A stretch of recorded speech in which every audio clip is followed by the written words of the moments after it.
오늘은 절망을 극복한 엘리야, 절망을 극복한 엘리야 이런 제목으로 말씀을 상고합니다. 엘리야가 하나님 앞에 불의 응답을 받음으로 이제 악한 이방 제사장들도 죽이고 또 많은 백성이 하나님께 돌아오게 되고 또 3년 6개월 동안 기근으로 메말른 땅을 이제 큰 비를 내리게 해주심으로 이제 회복이 되게 해주셨어요.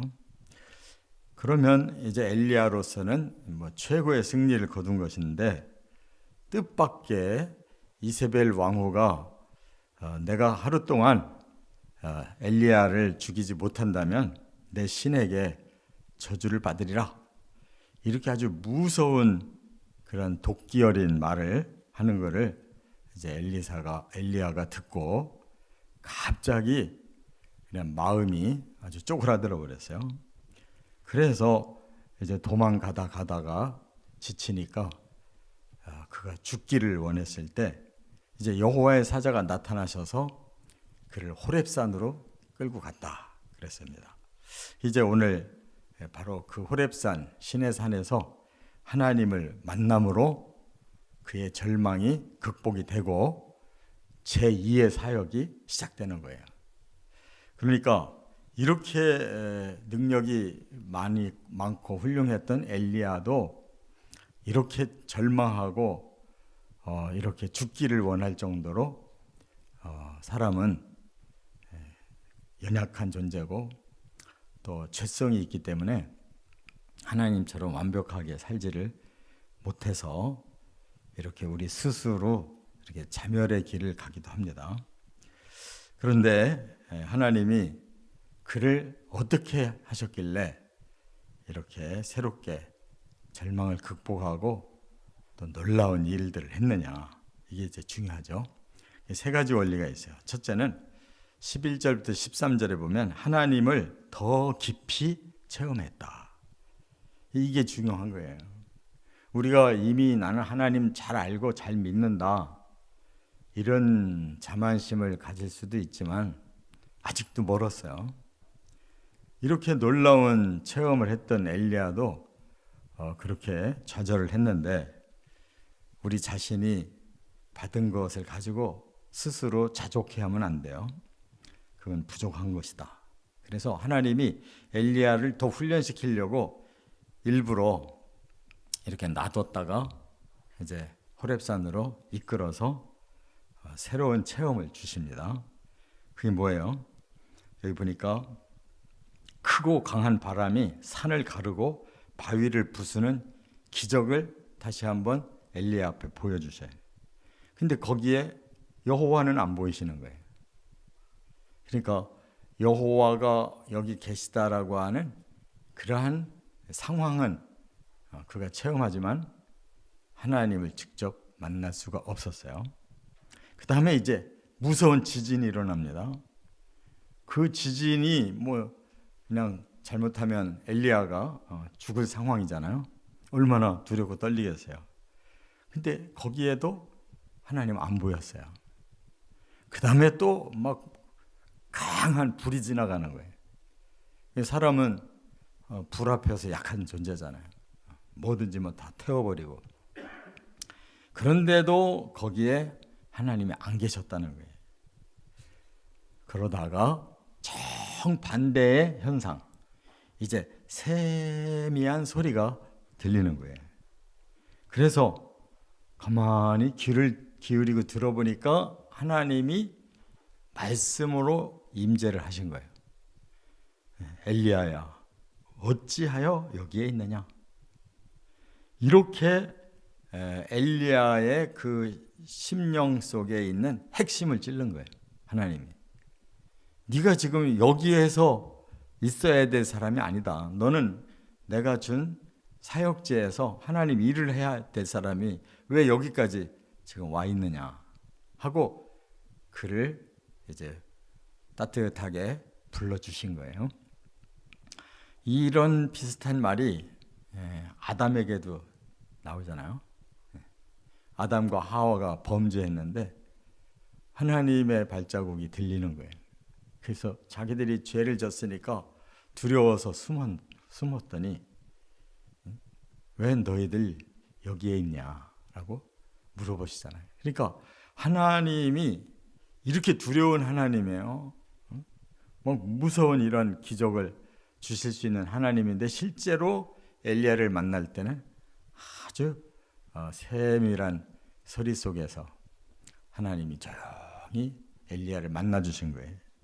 그러니까 사람이 진짜 무서운 거는 막 크고 막 벼락이 떨어지는 것이 무서운 게 아니라 가장 우리 마음 깊이 파고 들어오는 하나님의 말씀이 무서운 거예요. 거기서 우리가 깨어지고 변화가 되는 거지 그냥 외적인 무서움 때문에 변화되는 게 아닙니다. 우리의 마음 깊이 임하시는 하나님의 음성, 주의 진리의 깨달음, 이것이 하나님을 우리가 제대로 만날 수 있는 기회다 그 말이에요. 두 번째 14절부터 17절까지 보면 새로운 사명을 받았다는 거예요. 지금까지 사명을 가지고 살았는데 그가 절망했거든요. 왜? 다 될 줄 알았는데 제일 악독한 이세벨이 꿈쩍도 안 하고 있는 걸 보고 영적으로 기가 죽어버렸어요.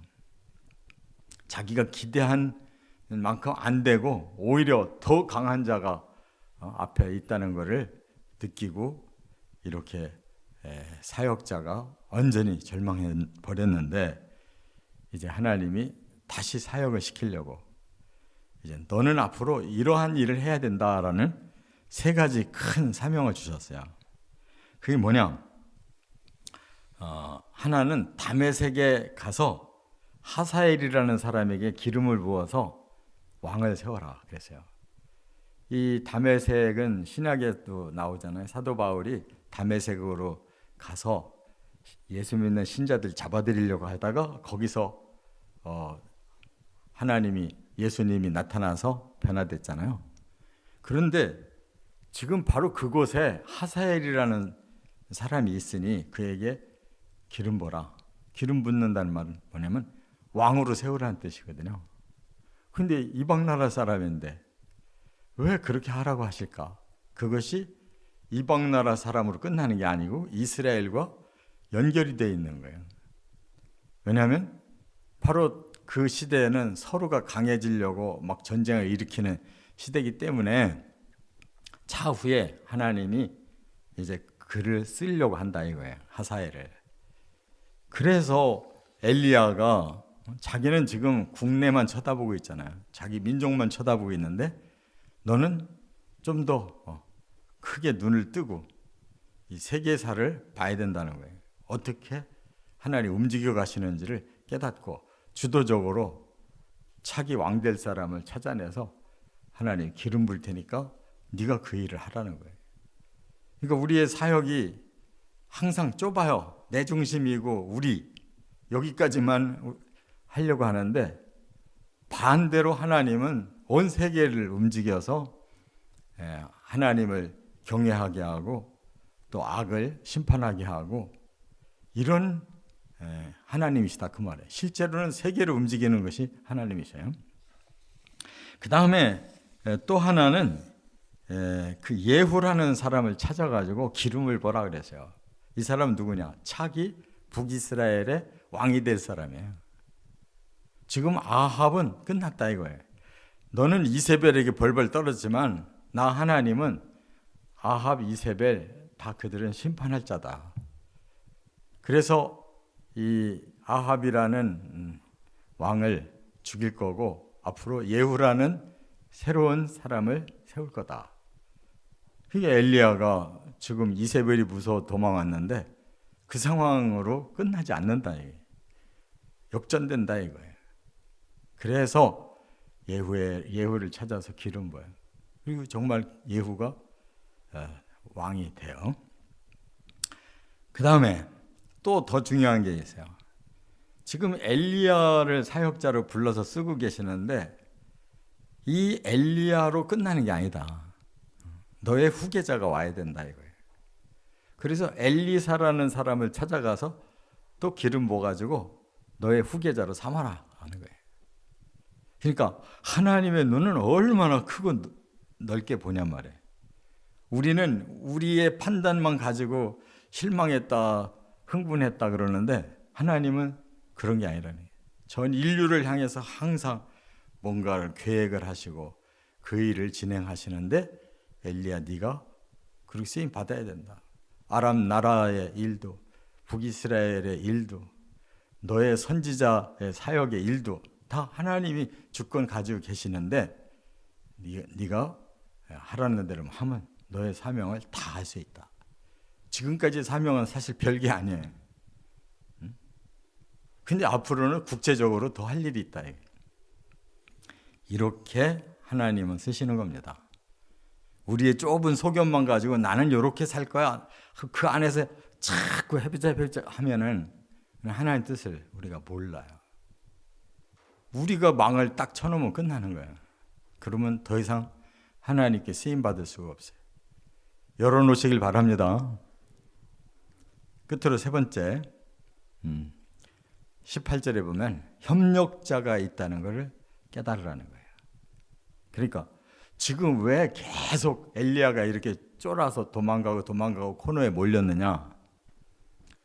이세벨이 그렇게 악한 여자라 이미 많은 선지자들을 죽였는데 이제 저만 남았습니다.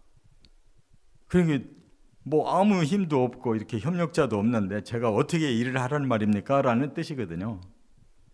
그럼 하나님이 진짜로 능력이 없어서 엘리야 한 사람한테 의지하는 거냐? 아니다 이거예요.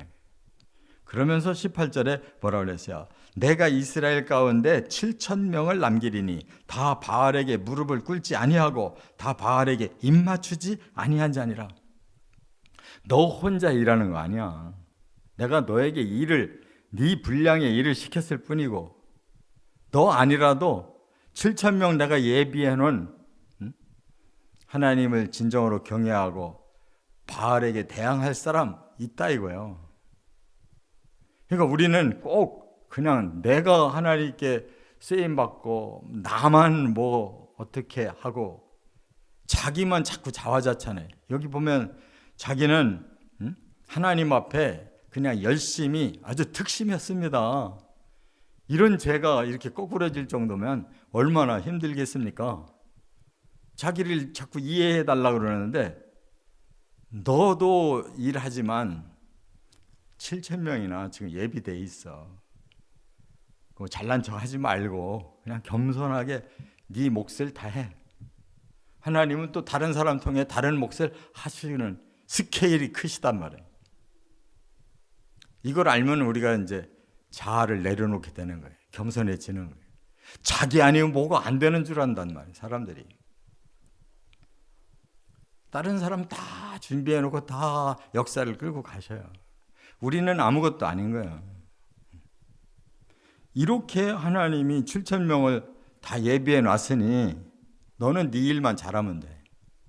괜히 의기소침하고 약해져가지고 이렇게 찔찔밖에 이런 짓 하면 안 된다 이거예요. 찌질하게 살면 안 돼요. 하나님 중심으로 살아야지. 우리의 그냥 콩할 만한 이런 자존심 가지고 살면 아무것도 이룰 수 없어요. 하나님이 우리에게 뭘 원하시느냐 거기까지 하는 거예요. 우리의 자아가 아니라 하나님의 영성이 우리를 일하게 하시는 거다 그 말이에요. 그래서 절망을 이기는 길은 바로 이거예요. 하나님 더 깊이 알면 해결됩니다. 새로운 사명, 내가 해야 할 일이 있다는 것을 발견하면 확 바뀌는 거예요. 나 혼자가 아니고 하나님의 그 공동체에서 나는 일부분을 할 뿐이다라는 겸손한 마음을 깨달으면 일을 더 잘하게 되는 거예요. 이렇게 우리도 절망 이겨내고 승리하시기를 주의 이름으로 축원합니다.